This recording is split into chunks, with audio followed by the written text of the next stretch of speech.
Sa ilalim ng mga bundok, may mga kwento ng mga engkantada na nagbabantay ng ginto. Sinasabing sila ang mga tagapangalaga ng kayamanan, hindi lamang ng mga metal kundi pati na rin ng mga lihim ng kalikasan.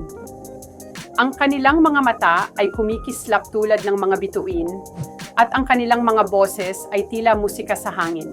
Kapag may mga tao na nagtatangkang magnakaw ng ginto, nagiging matalino at mapanlikha ang mga engkantada. Sinasalubong nila ang mga manghuhuthot ng mga ilusyon at mga pagsubok. Ang mga nagtatangkang kumuha ng kayamanan ay nahuhulog sa mga bitag ng kanilang mga mahika. Ngunit hindi lang ito tungkol sa ginto. Ang mga engkantada ay nagtuturo sa atin ng halaga ng paggalang sa kalikasan at sa mga yaman nito.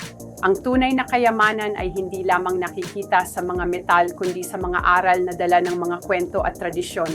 Kaya't sa susunod na marinig mo ang mga kwentong ito, isipin mo ang mga engkantadang nagbabantay at ang kanilang mga mensahe na dapat nating pahalagahan.